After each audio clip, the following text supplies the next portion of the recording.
got lovely bodies. Here's a very lovely lady. Ladies and gentlemen, Diana Dors.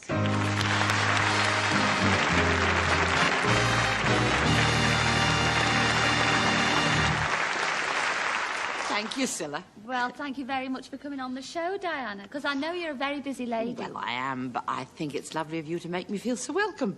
And you know that we're working together later on the show. Yes, we are. Doing a bit in the sketch. But I thought I'd get you to come on now so we can have a nice little natter. Well, you know there's nothing I like better than a good gossip.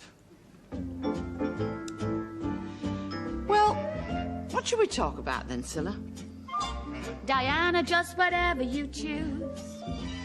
Something vocational. Not too sensational, like who's been going steady with who.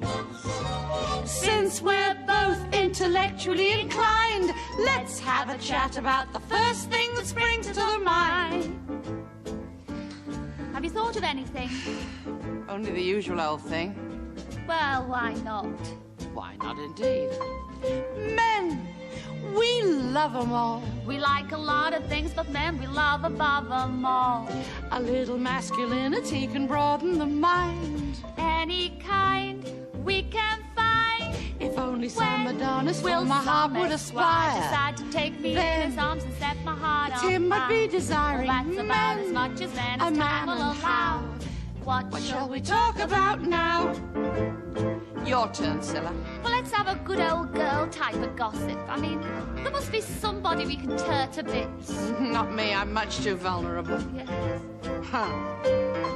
Well, why make a fuss? Let's talk about us. We better not, it's safer to remain anonymous. Let's talk out of turn, of Eric and Ern.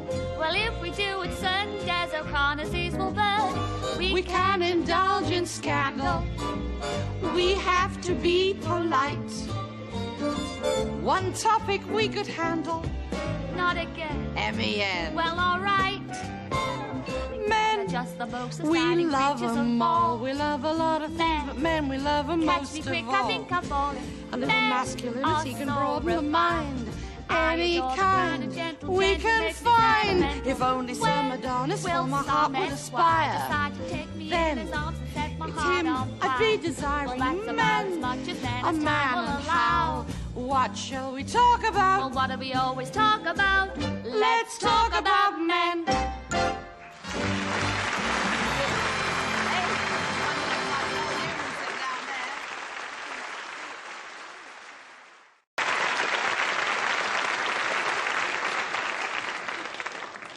Well, it's past 8 o'clock. Where are they? It wouldn't be those two standing by the bar with the backs to us, would it? Well, if it is, I don't fancy yours. It'd be easier to go 3 rounds with Mick McManus. Have you caught the little dapper one? Look at him. Flicking peanuts up in the air and trying to catch them in his mouth. Who's he trying to impress? Probably the barman, dear. You meet all sorts of funny types in here on a Saturday night, I tell you.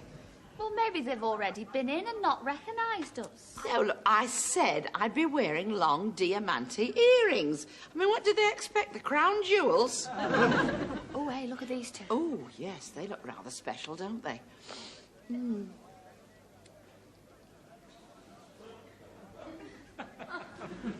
Oh, well, I suppose you can't win 'em all. Listen, Gloria, what exactly did you say to this fella, or did he say to you when you spoke to him on the phone? Well, the usual routine, you know. You got a friendly voice, or you sound like the girl of my dreams, something like that. The thing was, he was hanging on for Mr. Clarkson in overseas sales, and, you know, he takes ages when he's talking to his bookies. So, this fella says to me, my name's Cyril, and I'd like to meet you. Well, I had to think of something quick, so I said, when? And did he say for you to bring a friend? Definitely. He said he thought foursomes were much more fun. Well, he sounds a bit kinky to me. Oh, no, he's quite genuine, I'm sure of that. He said he has special weakness for telephone operators because in the past he'd always had such good value for his 3 minutes.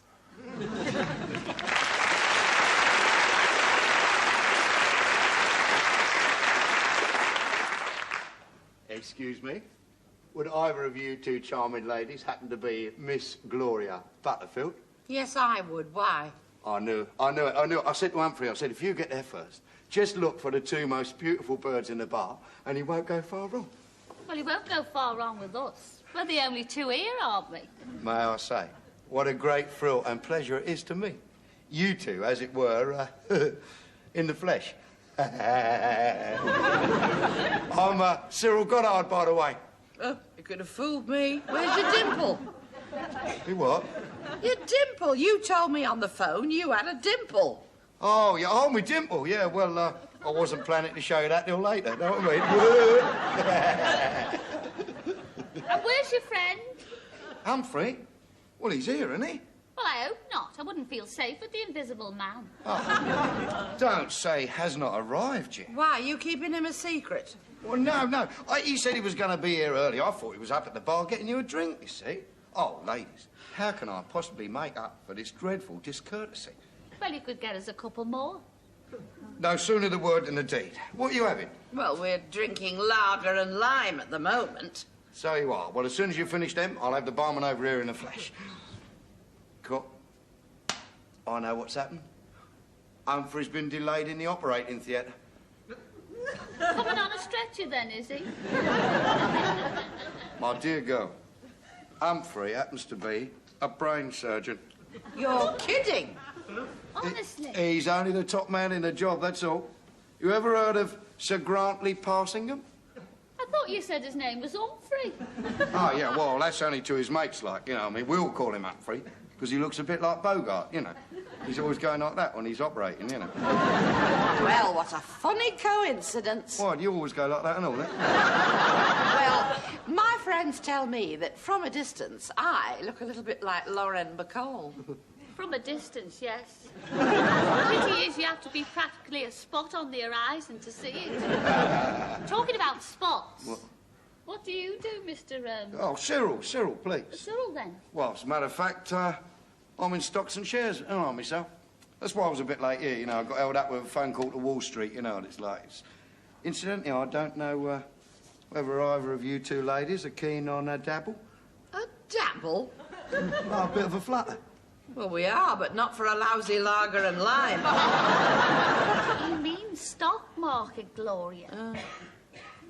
Watch your industrials. And if you two fancy doing yourselves a favour, get into synthetic fibres. Well, what do you think I've come out in tonight? A string vest? Gloria, you are an ignoramus. You don't know nothing about debentures, do you? Well, I don't need to. All my teeth are my own. Oh, look, come on. Where is this Humphrey? Well, I can't think what's keeping him. Unless he's been called round to number 10 again. Treating the cabinet, then, is he? There's a phone on the bar. If you don't mind, ladies, I'll just have to excuse me for a minute, because I must just check with Doc Guy's hospital, see if he's still at it. It won't be a minute. Gloria, what do you think of him? Well, I think he'd be a very hard type to get rid of if you're ever stupid enough to invite him up to your flat. But I mean, what would a brain surgeon and a stockbroker want with two telephonists? There are times, Agnes, when you can be very naive. Look, the thing we've got to do is find out if they're genuine. I mean, for all we know, one of them could be waiting in a phone booth round the corner and letting the other one come in here and size us up. Yes, but supposing they are what he says they are. Don't fancy passing up the chance of a brain surgeon. Who says you're having the brain surgery? Oh, way up. Flash Harry's back. Well, hello, girls. We'll be here in a minute. Now, look, what I suggest you have a couple of sherbets here, round the corner for a quick nosh, all down to a late-night club, little bit of that, you know. Then all straight down to Gloria's place till dawn's early light. How does that grab you? Like an attack of migraine. Look, Mr. Gobblehard. Or Goddard. whoever you are. We are two very innocent young ladies. What? I mean, we may only be telephone operators, but we are GPO trained, aren't we, Agnes? That's correct. We're not easy prey for the first fella who flashes his credit card. Look, my dear, sweet, innocent darlings, I realise that. Me and Humphrey are not like that at all. We just want to bask in the warmth and charm of your personality, don't we? Here he is now. Oh, hey. Here, if that's a brain surgeon, you better get yourself another one, quick. What's the matter, Gloria? That brain drain happens to be my husband. That's all for the show this week. please try and join us again next week, because I'm going to be ever so excited, because we have Andy Williams on the show. So until then, ta-ra.